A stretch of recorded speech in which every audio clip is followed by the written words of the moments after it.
Estate Agency X, the UK's #1 estate agency podcast discussing the future of estate agency, entrepreneurship and business. Hosts Mark Burgess and Rob Brady. So on this episode of Estate Agency X, we sit down with Simon Gates from Open to Get Some More Listings. We discuss Simon's early career in agency, why he decided to go home search, why he decided to leave home search. We discuss what he's found speaking to hundreds of agents across the UK, and also in his 200 episodes of Estate Agency, what he's found out to be the best advice that he should give out to people that's listening on this podcast today. Hope you enjoy. So Simon, welcome to the show. Thank you very much for having me. I'm sure it's nice to actually, like we were just saying off camera, to actually be able to talk for probably about 45 minutes about yourself rather than asking everyone else questions, being a host of your own podcast show. I mean, I like to talk about myself. We'll see afterwards what the listeners think, if it's a good or a bad thing, maybe on the other side of it. So anyone listening out there, Simon Gates, just a bit of background if anyone is been living under a rock, who you are and what you do. Yeah, cool. In this industry. So got my own consultancy business called Opening the Gates. Obviously a very easy name by business, just off the back of my surname. Consultancy to estate agents. Started it a couple of years ago. I've worked with over 200 estate agents in that time. Basically lean on my 15 plus years of being an estate agent and then working in the prop tech world with home search. So yeah, that's my my journey and why I do what I do now.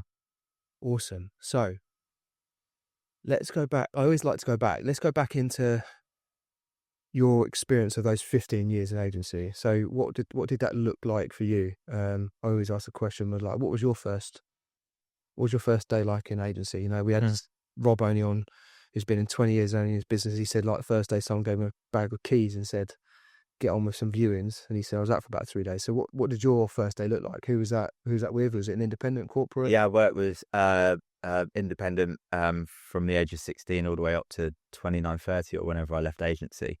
And I'm going to give two different answers to my first day because they're slightly different things. So the first day was work experience in the summer of 2007 at 16 years of age. Yeah.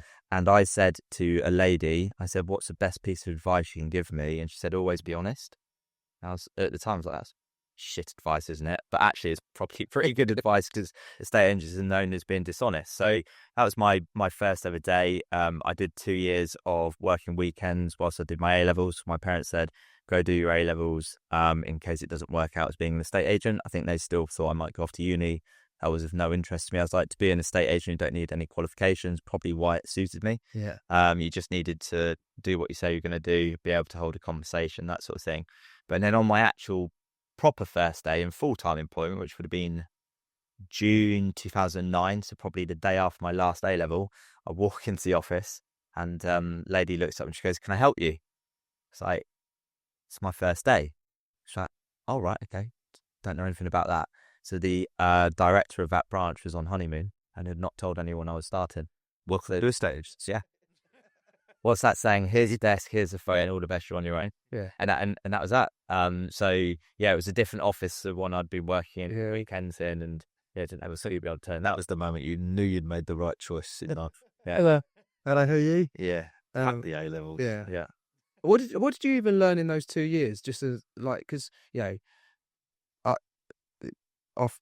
put cards on the table. A lot of the time we used to do apprenticeships. We used to say like, oh shit, we've got like 6 months worth of filing here and scanning. So like, put this person in to do that. Yeah. Was it like that, or did you learn any traits? Was there anyone decent in that office you thought, a few things I learned from this person that I've still, 10 years later, I'll still operate as an agent like that? Yeah, I think that 2007 to 2009 is like the perfect storm of going to be an estate agent. So yeah. I always like to say to people, when I first did work experience, that like the scene from The Wolf of Wall Street where he's on first day on the stock floor and he's like crashes. Well, before the crash, so you see like money everywhere when he's got Matthew McConaughey going crazy and putting the thing down the slot, whatever. I was like, this is me, I love it. And then I think at 16 years of age, genuinely had like a phone on each ear of people phoning up and going, I'd like to offer on his house.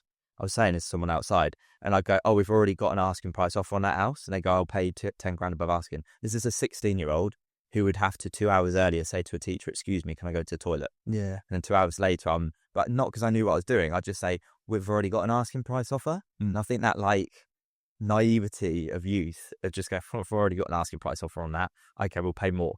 So the negotiator come back to the office. I'll be like, "Oh, those people you showed round, they've both paid, offered asking price. One's offered above it." And they're like, "What?"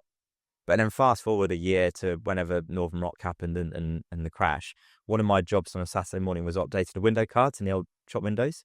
And it used to be, when I first started, taking those window cards out and replacing them with new stocks. It was just selling all the time. Fast forward a few months when the market crashed, it was taking the price off. So dropping it 5 grand, 10 grand, 20 grand every week, because it was just those people who had to sell negative equity. Obviously, property wasn't selling, so it just kept dropping the price. So I'd literally gone from like this crazy market up here to them being oh shit. So I really learned the art of what it means to be an estate agent in that 08, 09 part of it.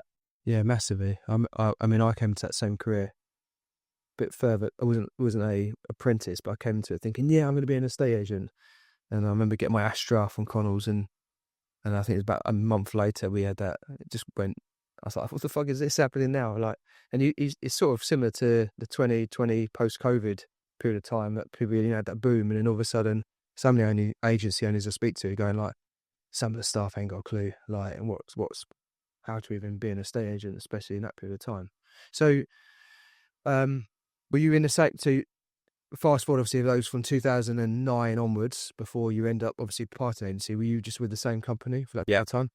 The same company the whole time. So it was a company now who's probably been established, I'm going to say about 60 years. And it was a sort of family-run-esque business, but it kept growing every year. So in my earlier years, so actually, I think they opened their Northampton office the day Northern Rock happened, that whole shitstorm. And that office, I think, lost a lot of money for a long time. They were opening another office in Bedford, but held that off because of Northampton. I think they then launched that maybe in 2010, and that office went on too crazy. But yeah, it grew over time. So it's probably a couple of branches, 2, 3 maybe when I started in 07. And by the time I left at the start of 2020, it would be a dozen-ish offices across Buckinghamshire, Bedfordshire, Northamptonshire predominantly. And what was the varied roles that you got from them? What did you enjoy the most out of that? Was it like, was you? I think what did I enjoy most? I'd say by the end was I just loved being in someone's living room and that trying to win that business. That excited me more than, I don't know, getting an offer on a house or getting an exchange of contracts. It was I'm going up against probably 2 other agents. I want you to trust that I'm the right person to sell your house and get the best price. That was the bit I loved the most about it. Yeah. And then, so almost a decade in, it's a weird one because obviously I had a similar sort of position to you where you've been in for the identity of that job for so long, and naturally you continue that, or you go on to another estate agency, but then you decided to obviously part ways of actually being an estate agent and then moving over into home search. Yeah. So like, what happened? Yeah, what happened? Why did you go from being just Simon who worked in an independent estate agent to, now you're Simon Gates from open the gates for more listings effectively. Yeah. So what was that transition like, and why did you end up going from like the dark side of agency, which is the suppliers that most agents tend to hate? So yeah, I started running a branch at the start of 2015. Made profit every year. Things were going really well. If you'd said to me before that, you own a house, you got the car you wanted, you've got the missus you wanted, everything was going amazingly well. Yeah, I was unfulfilled, but I didn't know what unfulfilled was at that time. It's only in hindsight that I can realize that.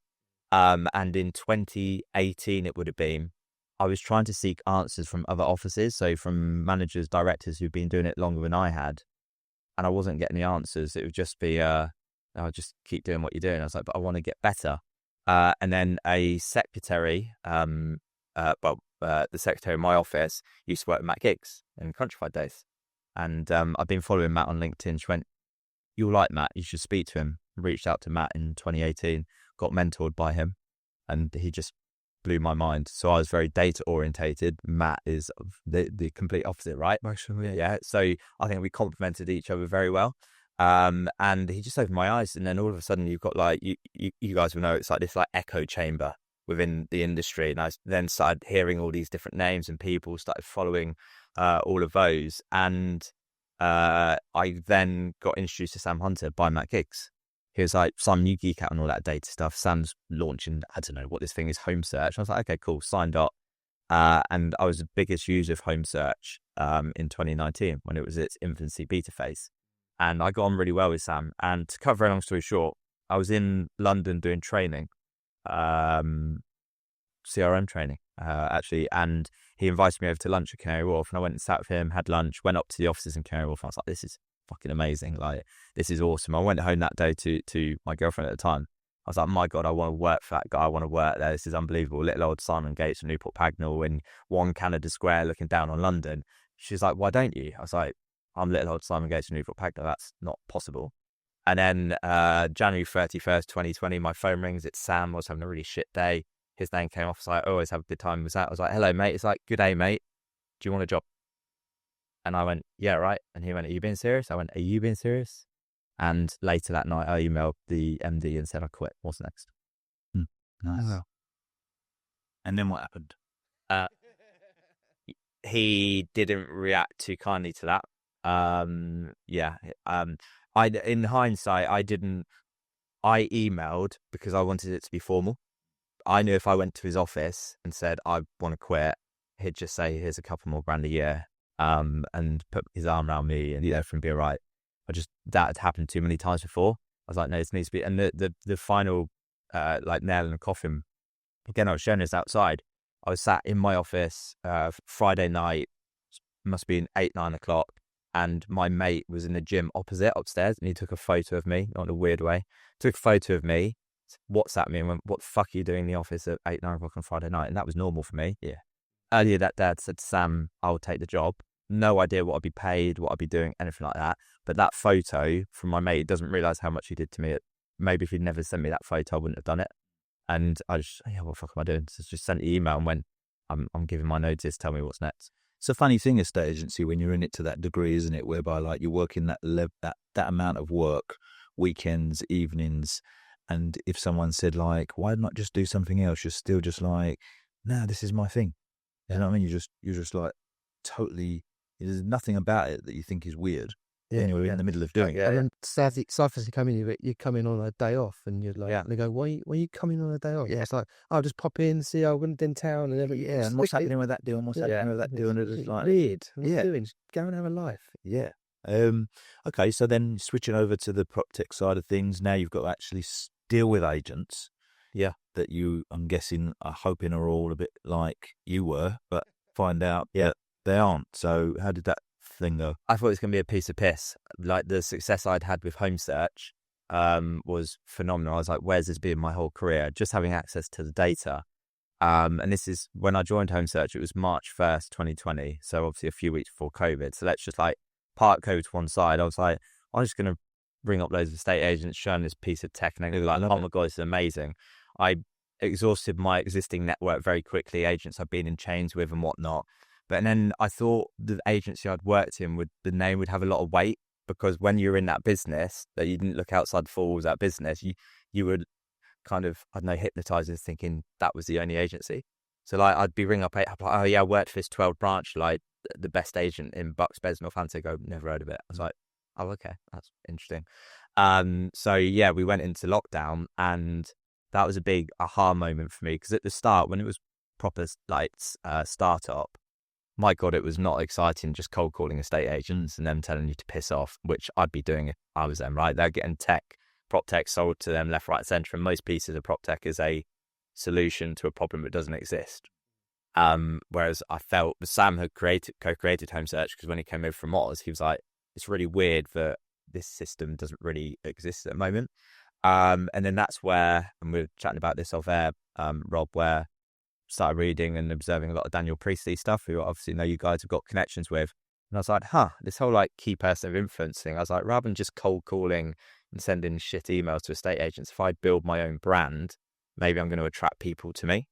And I found that there was lots of, let's say, BDMs within the business who were making hundreds of cold calls and getting nowhere. But I was just putting a post out a day on socials, appearing on a podcast here and there, and then people were coming towards me. Yeah. So then let's fast forward, 5 years? Why did you decide to leave home search? So I was at Home Search for 3 years, and I think after year 2, we got an investment from Octopus Ventures. And that's when it changed from exciting prop tech startup where we never had this, but the whole like people think, or Stephen Bartlett would say about the slide down and the ball pit and all that kind of stuff. It wasn't that, but Sam was moving back to Australia and he was sort of exiting the business, and Sam was the one who brought me there. He was like my mentor. And I kept getting approached by so many estate agents saying, you've worked as an estate agent, you've worked in the prop tech world. We like that you've got that combination. Would you come and do some work with us on how we can be better estate agents? And then I lost count of how many times that was being asked. And as Home Search had kind of changed, it become more corporate with the investment, I was like, actually, there's an opportunity here that I should do it. And I was like, if a certain percentage of the people who said they would work with me do, I can still pay my mortgage. And I would say I'm usually risk adverse, but then people are saying, well, if it doesn't work out, you would go get a job in another prop tech company, or just go back to being an estate agent. And I think I was at a bit of a crossroads because I'd seen a lot of estate agents go down the self-employed route, obviously that kind of revolution during COVID. And I was like, am I missing a trick here? Should I go back there? Because all the estate agency experience I've got, and then what I've learned from being on the other side and the prop tech side. But I just, over those 3 years at Home Search, I just loved building relationships with estate agents and helping them. And that's, why I decided to launch what I'm doing now. But again, going back to the Daniel Precy thing, I started my podcast recording it before and after work when I was at Home Search as a hobby, because I'm just an absolute estate agency geek. I wanted to ask the questions that were not being asked. I wanted to get the answers that I was looking for. And because I had no ulterior motive, I think that's why it did well. And then, 6 months after launching that podcast, I quit working at Home Search and started my own thing. I've got a question, because obviously you've been known to be around data, and obviously most of the time data and having an existing career in a estate agency don't tend to go fold hand in hand, because a lot of them say, data is just, I've got 20,000 contacts in my database. So what was your interest in data? Was it something that, at a kid at school, I was really good at mathematics, or what sparks that interest? Because I'm between two people that obsess about data, but different types of data. I say when I was younger, what's the first thing that comes to mind? The two things come to mind when you ask that question. One, football data from a particular period. I'm a lunatic with. I could name every single Premier League champion in order, from the start to finish. Go. Actually, at podcasting it, so or name every single Premier League team there's ever been. Doing those sorts of things. But the other thing you made me think of is when I don't know about you guys, but when I get a computer game when I was younger, normally people stick the disc in or the tape, whatever it was, they'd sit and start playing. I'd read the manual. So I'd be like, right, okay, so circle is a shot, but if you double tap circle, it's going to be a lob shot or something. For double tap square, it's a low cross, that sort of thing. Are you getting it? No. I love it because there's a real passion in there. I'm not saying that I would be the. I'd be the opposite to that. I'd be go straight in. Fuck the manual. We'll figure this out, and then I'd have to go back to the manual because I can't play it. But I'd be getting beat by somebody like you that's lob shotting me. So and I'm going, how'd you do that? Yeah, you'd be my chat GPT. Yeah. But I think I am for today for a lot of estate agents, I am a chat GPT for them, and that's where my business is. So whilst Riop says earlier before recording, one of the clients I work with said, what's that data from Rightmove about how reduced properties perform versus non-reduced properties? Bang, done, sent it over. Yeah, I know the stats immediately. Would you like that in Excel or PDF? Yeah, exactly. So knowing that data, but in terms of the from an estate agency perspective, I think this is a really good example. So I would have had in my office 2 negotiators and 2 part-time admins. And before tracking the data, I was noticing that there was a difference between who booked the appraisal and my conversion rate and what fee I charged. Yeah. So I'm like, hang on a minute. So this person here, I'm getting near a 2% and a 50, 60% conversion. But then this one here, it's close to 1%. There's 30 to 40% conversion. Well, why is that? And then you look at the notes from the CRM, someone's literally just gone, well, you're going to a 4-bed detached at 3 o'clock on a Saturday. Yeah. Whereas the other person's gone, you're going to see Simon and Louise, they're upsized and they've got 2 dogs. They've been home for this long. And I'm like, cool. Like, so that was important to me. I think on the CRM side of things as well, it used to irritate the shit out of me, the archive button. And I know I've heard you guys speak about this a lot, but for example, someone buys a house through me on the 19th of the month. I'd fast forward that to the 19th of the month a year later, right? Head office would go, no, archive, because we want a clean database. I'm like, okay, but I want to ring them and say, happy 1-year anniversary. Can you believe it's been 12 months? Yeah. If I come around and see what you've done to the place, kind of thing. And I think the other thing, just from the CRM, my like Bible every day, because I had the benefit of having a dozen other offices within the network, was withdrawn, buy with house to sell locally, and the lost MA reports. So every day I would check those and be like, they're the people I'm going to spend most of my time with, because I knew that's where the gold was. So if the buyer had a house to sell locally, I was like, guys, if we find them somewhere, they're going to sell for us. Yeah. And then the ones that have withdrawn, there's a good chance they'll come back to market. I want it to come back to me. And then the lost ones, let them experience shit estate agency. I'll get it second time round, more motivated, more realistic on price, and more willing to pay my fee. Yeah. You loved life cycle. No, yeah, yeah. Well, yeah. So the agents that you see now, what would you say? Imagine you're going to see a new client next week, but you've seen enough of them now that you've got a pretty good idea as to like 1 or 2 of the things that they're going to ask you. What are those things that they keep on saying? Like, regardless of who you're going to see, what's the most common things that they ask you? I think because of my background, direct mail is a big thing that gets asked, and I'm the biggest direct mail advocate going, because I've had success on it myself and then have seen others. But going back to, I think we were saying it before we hit record, people tend to come to me thinking direct mail, but then you have a couple of conversations and find out the size of their database. And not making this like a plug for you guys, but that you find out the size of their database, you're like, and how often are you having conversations with them? It's like, don't spend money on direct mail when it already exists in your database.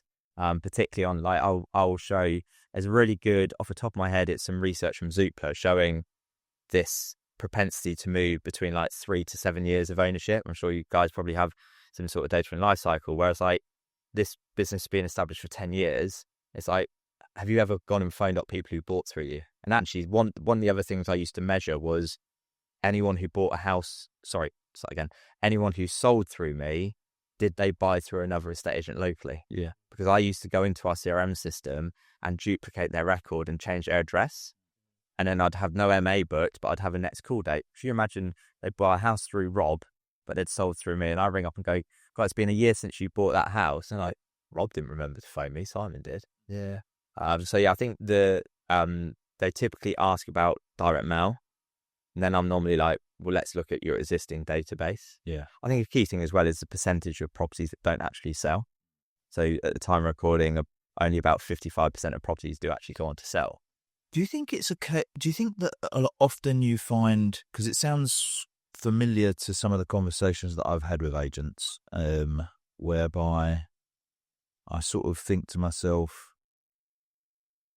even though I wouldn't, like, going back to what you were saying before, even though I wouldn't get a computer go and read the manual, like, there's some similarities there in the sense that, like, if I go into an estate agency and they start talking to me about their, I don't know, not necessarily their problems, but, you know, they've got some ideas on how they want to do this and that.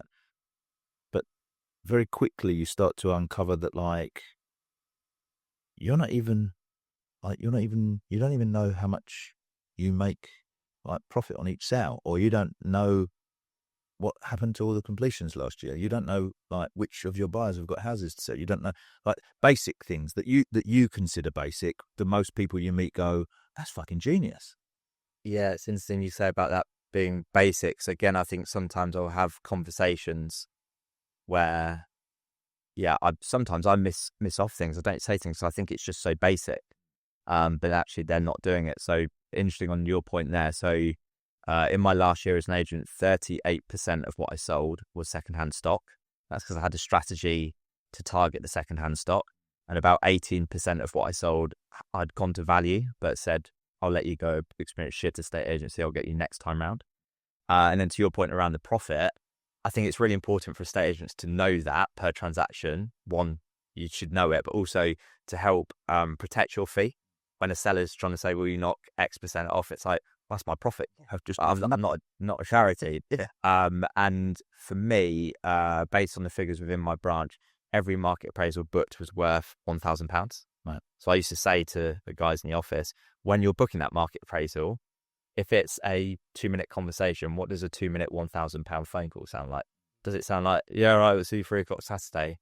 Or is it good morning, Simon speaking, how can I help? Upbeat. And I had someone on my podcast, I can't remember who it was off the top of my head, but they'd found that when they'd done training, this isn't estate agency related, just generally, that when someone answers the phone in the morning, I don't know if you guys would have found it's like, good morning, Simon speaking. At 4 o'clock in the afternoon, it'd be good morning, Simon speaking. Yeah. So you see a clear differentiation in absolutely. that sort of thing. There's a great book about that called When, that allows you to identify where those points in the day are for yourself, so that you can put the most productive meetings at the most productive points in your diary, rather than you've got super important meetings at say 2 o'clock in the afternoon, but once you identify that at 2 o'clock in the afternoon, you're like just a pile of mush.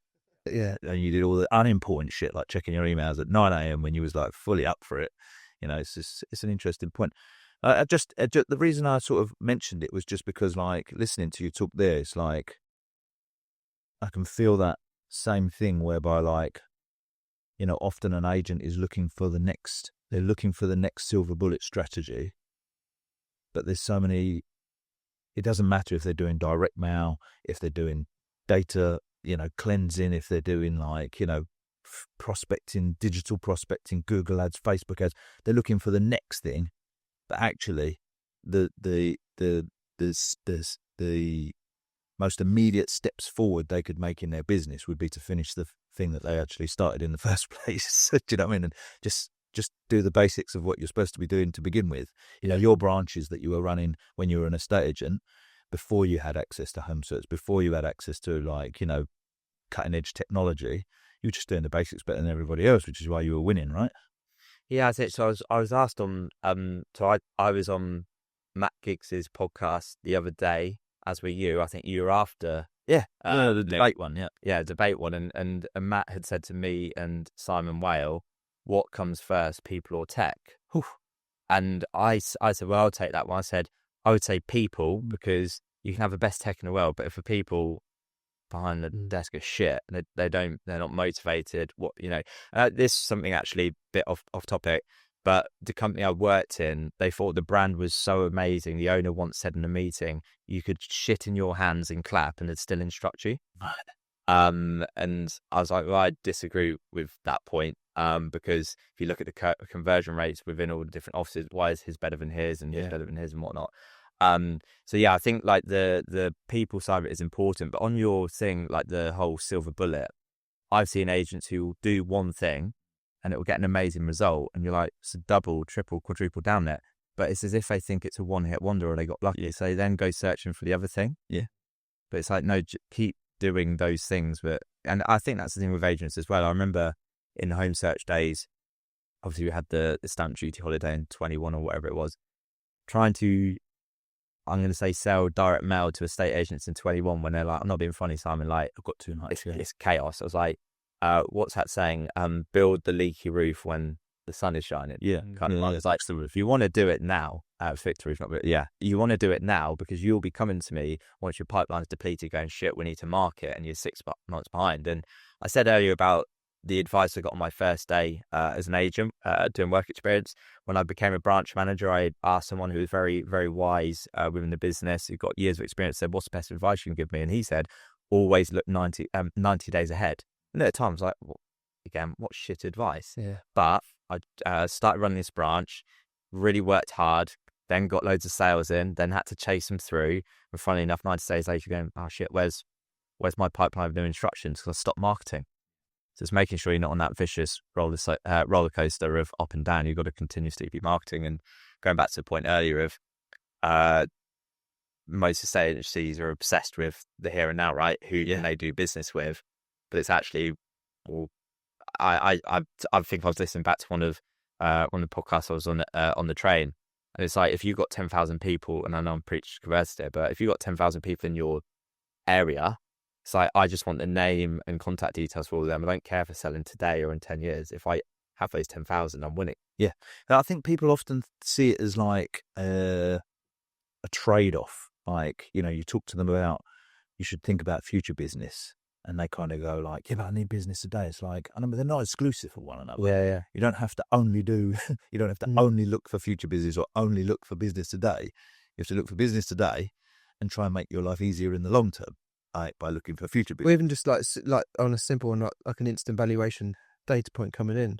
Like the educational process you go through with someone saying, and not every instant valuation that's going to come in is going to be converted into a market appraisal straight away.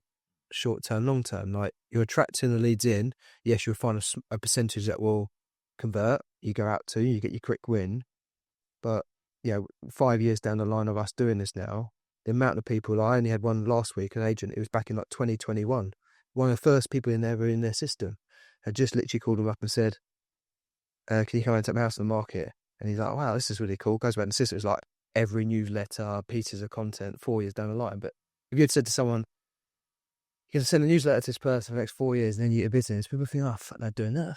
I've got a prime example in my home search days where I said to a dozen agents, I was like, I guarantee a £1 million instruction. You need to send them one letter on the first day of every month for a year. Would you do it? And all said no. I probably forget, can be asked. But I'm guaranteeing you an instruction is just 12 months away. Yeah. Yeah, no, it's crazy. So of the agents that you coach now, do you see, you must have some agents that just smash it out of the park and some agents that just sort of, I think I'm going to give it a rest now. What would you say is the big difference between those that do well with it and those that think maybe they just go and move on to something new? So I think we've already just touched on one part actually, in that I've found there are some agents at the moment at the time of recording going, maybe I'll knock this on the head. And that's because they've had quite a decent exchange month or two in the COVID stamp duty deadline. Yeah. But then they've gone, shit, I now don't have a pipeline. So they're conscious of, I haven't got any money coming in. Yeah. But the very best ones knew that you got to be prospecting months in advance. We knew this was going to happen. Like, it irritates me when an agent goes, I've had an unexpected VAT bill. What's unexpected about a VAT bill? If you're VAT registered, you've got a bill to pay once a quarter, right? So yeah, it was unexpected. Okay, well, you knew this stamp duty deadline was coming. History shows us that you normally get a lot of transactions just before the deadline, and then there won't be many after. Yeah, every year we get this unexpected summer holiday. Yeah, so yeah, it just, yeah. And then in terms of ones who, just keep smashing it, they have a bias for action. So when I share this a lot at the moment, but the gap between idea and execution is minuscule. It's like I'll go see agents, and there's one I was seeing in Essex actually not that long ago, and I can't remember what the journey home in the car was, call it a couple of hours. By the time I got home, he's like, I've done X, Y, Z. And I'm like, wow, I went to see another agent earlier this week, and I messaged him a few days later. Just, how you getting on? Yeah. Oh yeah, I've not had a chance to look at that yet. Yeah, you must have that a lot. Yeah. Agents. I mean, I literally only had one agent I had a coaching call last week with. They're very, very busy. So exactly what you're saying. And I was explaining to them, like, you are very, very busy now, and not to plug Lifecycle, they've been busier since because they've got the amount of data and volume. So naturally, it's just like churning more data. But I said, you can't wait till it goes quiet before you do it. So we need to do this. And I said, like, they've been procrastinating on a journey for like 3 months just to get one better journey. I said, like, every month I'm seeing this, like, you've got 307 people that have just registered into your database. They have got a property to sell that's not on the market in your area. Yeah. And at the moment, yes, we're sending stuff out to them, but you could be really targeting them. And so I was like, no, but we're really busy. I said, I've got another client I'm literally about to speak to after you, who's running an agency. He's doing evaluations. He's got a team under him. He's got a lettings book. He's doing this there. And he smashed it out within like 2 days. And I said, so like, it's the action. Yeah. I think anyone can get busy, can't they? Yeah. Like the point is that, like, if you just strip it all away for a minute, strip it all away and go like, okay, there's 307 potential listings here. Is there many things more important than what I've just told you about? Cool. Yeah. I mean, obviously off the back of that, like within 2 days, they all got together and actually did it. At the last brand, I remember at the last brand workshop, we did a workshop a little while ago about brand, and some guy come in and was doing the workshop for us, and it was all great. And ultimately, at the end of it all, we were talking about them putting together a formal brand book. And I can remember at the end there standing up saying, "Look, guys, I know you're all busy. I know you've got a million things to do. And I know putting a brand book together is a long-winded task, but just think back for a minute to your startup days. You fucking knocked this out in 24 hours. Yeah. So, like, just fucking get on with it, and let's have it done by next week." And it really is just that, isn't it? It's like, are we doing this, or are we doing it just for the sake of feeling like we're doing something? Yeah, I'm pretty sure I saw James Humphrey Stone put something on socials not that long ago. And it might be something that's widely known. I've never seen it before, but it's like the difference between busyness and business. Just like that Y over the I. And I was like, yeah, so many agents who are, it's easy to just think you're being effective and moving the needle in your business by being busy, right? One of the things I see actually when I go and spend time with agents, and once we finish, let's call it a workshop, what do you think the first thing an agent does after they've been closed in a room like this for 2 hours, let's say, and we're going through whatever we're going through? What's the first thing they do after that? Go and check their emails. Exactly. Yeah. I'm glad you answered it like that. They go and check their emails. You're letting someone else control. Like it just, yeah. The Go work. back to a £10 an hour task. Sometimes we go into, when we did our EAX event last time, you go into that sort of basement-y style cinema complex, and there was signals down there was quite thing, and everyone came out and said, "Do you know what's really nice?" One of the things they said about the whole day was, didn't get my signal, didn't get bombarded by my team. I could actually just watch this and enjoy the I day. think it's important for us to say, like, none of us are saying, like, oh, they're so silly. Like, everybody's the same in life. Like, if I go to just set up my laptop and start working, I'll be busy. Yeah. Like, and I'll have those days whereby I'm like, I am knackered. And someone will say to me, yeah, what did you manage to get done today? You're like, I don't know really, but like loads of stuff, but I can't really name anything. Yeah. As opposed to just trying to have some sort of, like we call them rocks, having some sort of rocks that you're constantly being reminded of. Like you say, like looking 90 days ahead, going like, what has to be done in the next 90 days for the needle in this business to actually move? I know you're going to fill up the rest of the day with little bits of sand and stuff, but what are the rocks that these are non-negotiables? If you're worried about your brand and you need a brand book, like that's a fucking rock. Like you don't be checking emails. You can get a VA to do that for you. Or if you're trying to do direct now and get it off the ground and get new instructions, like that's a rock. Like you wouldn't be asking about it if it wasn't important. So like, don't be turning around after you've been given the advice and say, I was a bit busy with that. It's just like, what? Yeah. Crazy. Again, it's so easy to make yourself busy with, like you said, those £10 an hour tasks. It makes you feel good, tap yourself on the back. I sent a load of emails, or I did this, but are you actually doing the things which are productive, are going to move business forward? So because what we've got, we speak to a lot of agents on different sort of levels of where they've gone through establishment of businesses wise. Some are startups, some are a couple of years into it, some are 5 years down the line, 10 years down the line, 20 years down the line. Obviously, you're still relatively newer in your business startup phases, effectively. So, like, as this podcast is also supporting people who may be in different stages, is there any advice you'd probably give looking back if you were going back to the day one of starting up your business to where you are now? Simon giving advice back to that business owner and saying, like, when you do this, I'd recommend doing these sort of things, and don't do this shit. Yeah. For everyone who might be in that start phase, like self-employed agent, self-employed start. Yeah, let's use self-employed, because that's a good example. What you see a lot of, and I think we've touched on it. What you see a lot in the self-employed world is like, what color shade should my logo be? And so it doesn't fucking matter. I didn't have a logo when I started my business for, I don't know, a few months. And then my girlfriend was like, "Oh yeah, I've my brother's mate's a designer who's got you a logo." I was like, "Yeah, cool." She's like, I was like, "No, you choose it. Honestly, I'm too busy helping agents make money to decide on a logo."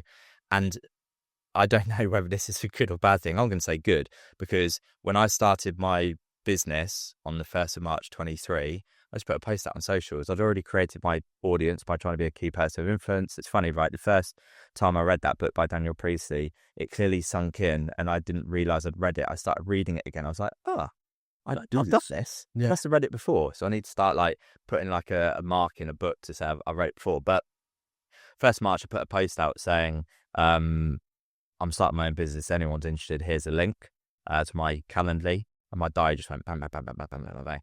To this day, my website still says either under construction or coming soon. I can't remember which one. Still don't have a website 2 years in. I've worked with over 200 estate agents. Awesome. So I had a buyers for action, but I had all the whole 7-11-4 on my link tree, like all my podcasts that had been released, any interviews I'd done, like this sort of thing, any webinars I've been on. And then I just made sure I was turning up at every single event going. Like if I could beg, borrow, steal to get tickets to whatever it could be. Just before I launched, actually, you spoke at an event for Jerry Lyons. And I saw you there. We sat on the same table. Football club, wasn't it? So yeah, I went to that. And then not that long after that, you held an event, Barnet direction. Yeah, High Barnet, the EAX 8. Yeah, and you invited me to that. And I just kept showing up everywhere. And people kept saying to me, God, you're everywhere.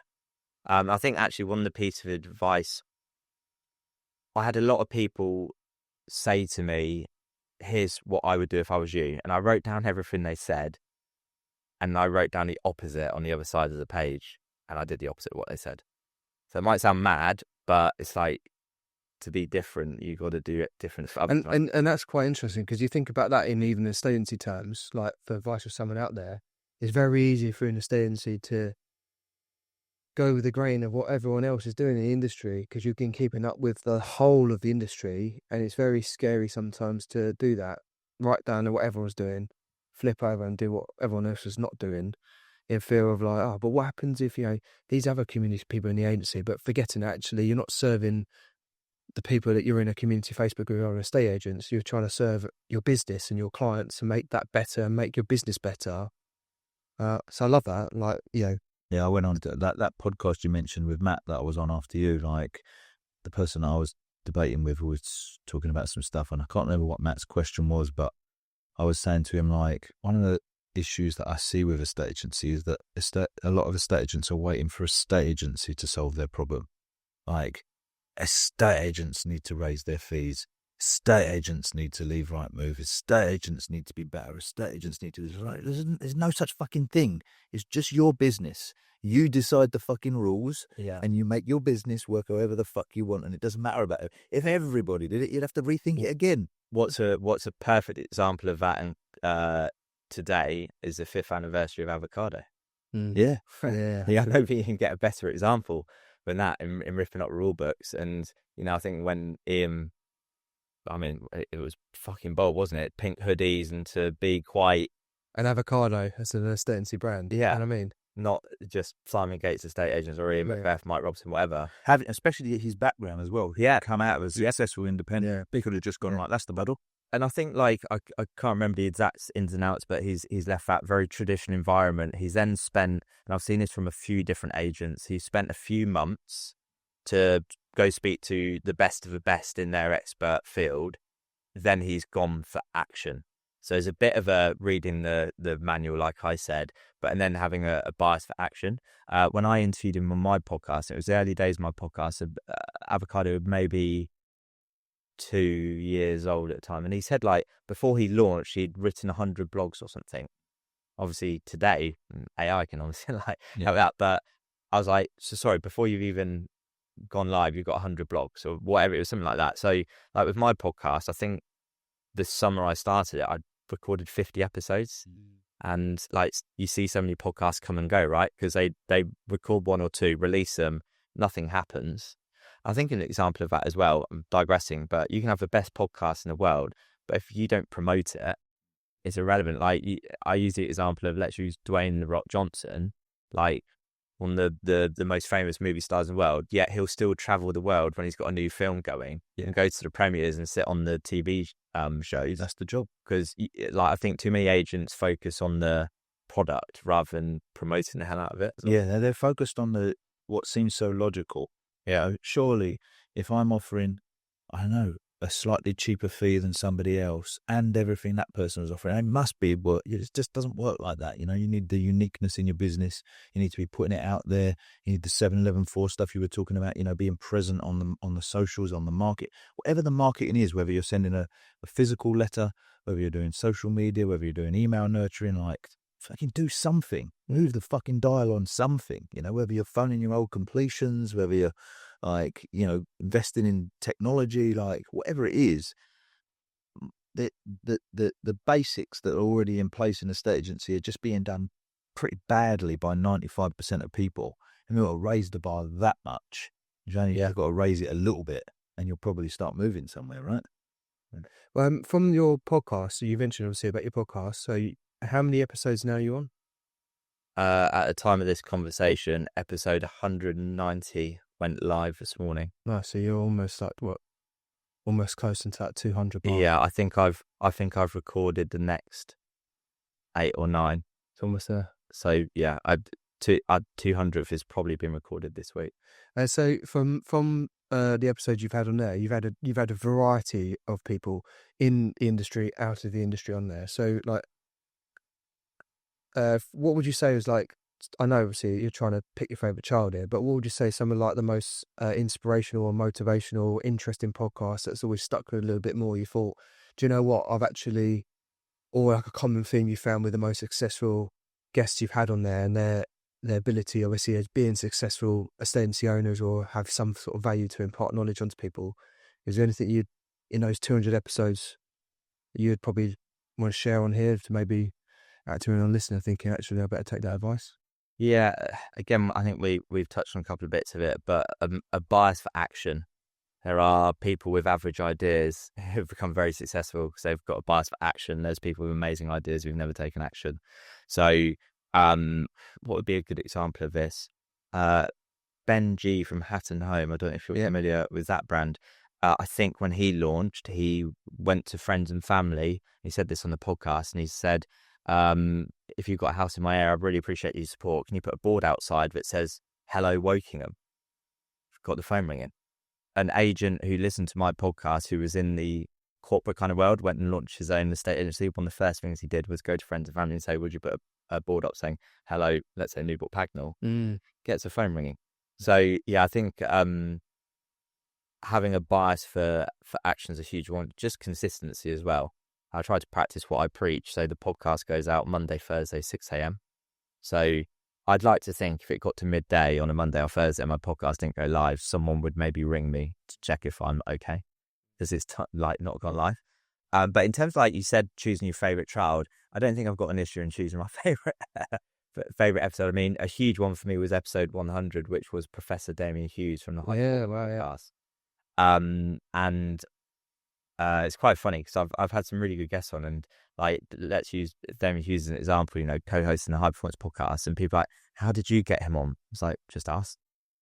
Literally just ask the question. I got Simon Squibb on, and then I was using a clever bit of tech.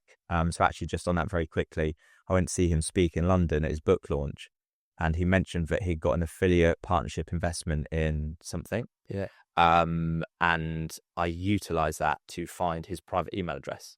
So I was like, he's so like famous on social media at the moment, and he's got a work email. He must get inundated. There's no way he's going to see my message. I literally found his Gmail and emailed him. Within 5 minutes, we'd set up a podcast. Nice. So I think, again, what I've just demonstrated there is a bias for action. Yeah. On that. And then in terms of, so they're both outside of the industry. If I was to say, someone else, I'm actually just going to say very quickly, I don't know if you would have heard of someone called Phil M. Jones. I don't know if that name would ring a bell. No. So he's author of a book called Exactly What to Say. It's got a few different series, and one of them is called Exactly What to Say for Real Estate Agents. And I got him on my podcast. I'd probably say that's the best ever podcast I've recorded, apart from you, Rob, obviously. And what would you say the common themes you found with actual agents on there as well? I would say the agents who it's in marketing combination, I would say. Yeah. Going back to the 7-Eleven 4 thing. So it's not super cool and it's not sexy to talk about knocking doors or sending out letters when you're a brand new estate agency. It's cool to be on a jet ski and in a swimming pool and doing super sexy videos and stuff like that. So the best agents, they're all over social media. They've got a great personal brand. They're heavy on video, but behind the scenes, they're not afraid of knocking a door or sending a direct message. I think a really good example of personal brand, I didn't chat about this when he was on the podcast, but I had Grant Bates on when he was still head of private office at Hamptons, and I chickened out of asking the question, but at the time he had about 400,000 Instagram followers. How many do you think Hamptons have? No, probably 50,000. 10,000. 40,000. Yeah. So he had 10 times as many followers as the company that employed him. If that's not a signal, a signal for personal brand, I don't know what is. And then he's left Hamptons. I didn't know this when we were recording the podcast. And I just like on his Instagram, just like listing. Like, yeah. Again, when I started my business, I didn't just one day wake up and go, do you know, it sounds like a good idea. I'd got a Facebook group to 1,300 members. I'd released, I don't know, over 50 podcast episodes. So I think you got to prove a concept. Yeah. And then I think once you're proving it, go a step earlier than you think you're ready. Yeah. Very good. Like it. Anything else you want to add? No. Well, I want one last question before we jump off and we get kicked out. Because, where do you see the industry going? This is a very open one, but like, where do you see like maybe the industry going, in your views, towards like, it was only because the conversation you're having upstairs with Rob, we were talking about corporates, independent, self-employed. What's your opinion on towards it? Self-employed will just continue to grow and grow and grow. Because, I think, if I use myself as an example, we spoke about me being a branch manager. This isn't being anti-high street, but I couldn't think of anything worse than going back to having to be clean shaven, wearing a suit, and being dictated to what hours you're working. So like today, I'm down in London, so there's a few hours away from working. And I'm in Leicester tomorrow, so I'll probably work a bit later tonight. I'll probably work a little bit earlier tomorrow morning. But I choose my own hours. So I think self-employed will continue to grow. And I think we kind of touched on it earlier, but the profit margins are so shit, like in a estate agency, that we're going to continue to see a lot of acquisitions by the bigger players who can then just swallow everyone else up, and then have is it economies of scale? Is that the right language? The one there. So I think it'll continue to be. You'll get like literally this like massive cohort of the big companies. You'll then get self-employed, but then I still think you'll get some of the independent traditionals in the middle, but they'll be few and far between.